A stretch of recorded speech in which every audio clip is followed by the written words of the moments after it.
Qui est ma mère? Qui sont mes frères? Cette question de Jésus va bouleverser la notion même de la famille, va bouleverser l'humanité vis-à-vis de Jésus et a bouleversé, entre guillemets, Dieu vis-à-vis de l'humanité. Nous avons la famille humaine, voulue et créée par Dieu d'un côté, et la famille divine, on pourrait dire, Dieu en trois personnes, existant de toute éternité de l'autre côté.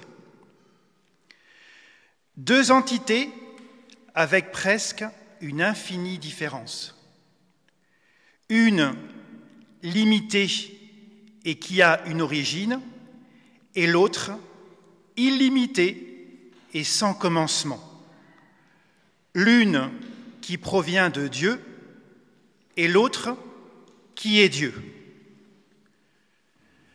L'incarnation, la mission, la mort et la résurrection de Jésus va bouleverser et l'humanité et Dieu. Car en Jésus, les deux entités ne vont faire plus qu'une. Dieu, en devenant homme, va faire entrer l'humanité dans la structure de la divinité et va faire entrer Dieu dans la structure de l'humanité. Car à partir de l'incarnation et plus que jamais, l'homme fait partie de Dieu et Dieu fait partie de l'homme. Depuis l'incarnation, donc par Jésus et en lui particulièrement, Dieu et l'homme ne font qu'un. Par Jésus et en Jésus, la dignité de l'homme devient divine au point que ce que nous faisons à l'homme, nous le faisons à Dieu. Et ce que nous faisons à Dieu, nous le faisons à l'homme. Non pas symboliquement, mais de manière réelle. Quand on blesse l'un ou l'autre, ce sont les deux qui souffrent. Quand on aime l'un ou l'autre, ce sont les deux qui en ont la joie. Dieu, par l'incarnation, par sa mission, sa mort et sa résurrection, nous a introduits dans sa famille. Et c'est à l'homme, image de Dieu, par sa mission, c'est-à-dire par sa vie, ses actes, qui introduit Dieu, ou non, dans sa famille. L'homme devient un homme par son prochain et par sa vie, et devient un Dieu et à Dieu par Jésus, son prochain et sa vie. Jamais seul et sans rien faire, et donc jamais selon sa propre volonté. C'est donc la volonté de l'homme uni à une autre qui fait de lui un homme. Et c'est sa volonté unie à la volonté de Dieu qui fait de lui un Dieu et qu'il est à Dieu. Par l'incarnation, l'homme devient capable de Dieu, mais le devient en faisant la volonté de Dieu. Dieu n'a pas voulu, lors de la création, par respect de leur liberté, qu'Adam et Ève soient ses enfants, sans que ceux-ci le choisissent de le devenir. Car pour devenir un homme, une femme, un époux, une épouse, un père, une mère, un enfant ou une enfant de Dieu, il faut le choisir et prendre le moyen pour le devenir. La liberté, on l'a. C'est notre cœur qui l'a en lui.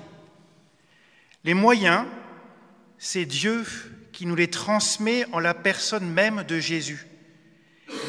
Et Jésus nous donne son Père et l'Esprit Saint par l'intermédiaire de l'Église, par l'intermédiaire de sa parole et de ses sacrements. L'homme, la femme, l'humanité ne peuvent s'accomplir, devenir pleinement eux, enfants de Dieu, membres de la famille de Dieu, non seulement sans qu'ils le veuillent, mais aussi et surtout sans l'aide de Dieu, sans l'accomplissement de la volonté de Dieu avec Dieu. La question légitime que l'on peut se poser, c'est que faut-il faire concrètement pour accomplir sa volonté ?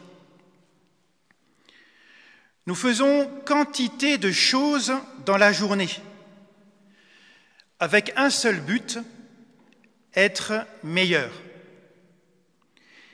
Ici, à Rimont, être un meilleur disciple de Jésus, être un meilleur frère ou une meilleure sœur, être meilleur en théologie, être meilleur dans sa charge, dans son ESF, être meilleur dans son corps, dans son cœur et dans son esprit, etc. En résumé, être meilleur. Je ne fais pas pour faire, mais pour être meilleur.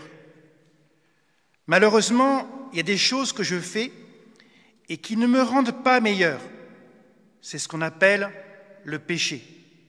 Quand je pêche, je m'handicape, je me ralentis, je m'embrouille, je m'obscurcis, je m'alourdis, je me durcis.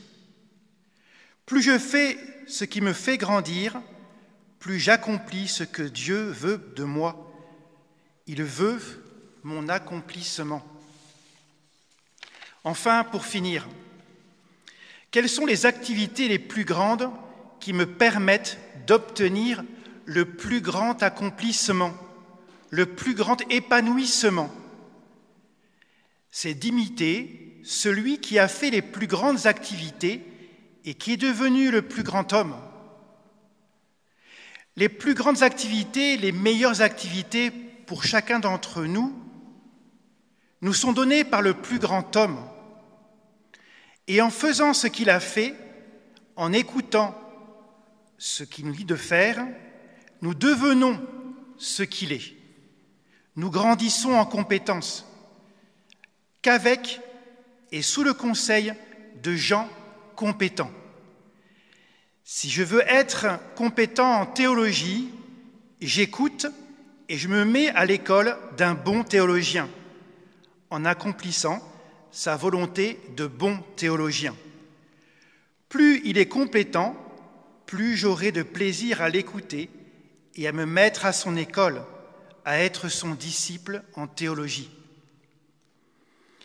Il y a un être qui est bon en tout et pour lequel je suis fait. Cet être a tout fait et va tout faire pour que je sois comme lui. Mais par respect pour moi, pas sans moi.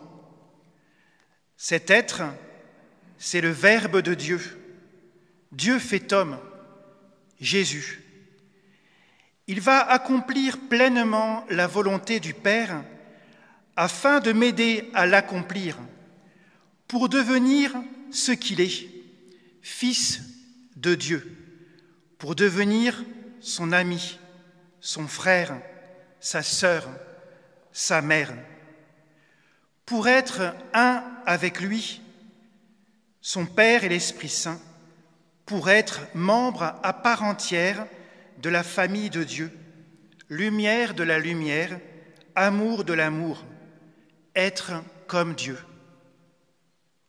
Marie, la mère de Jésus selon le sang, est devenue mère de Dieu selon l'Esprit, parce qu'elle a accompli en toutes choses la volonté du Père, en étant à l'écoute et disciple de son Fils Jésus.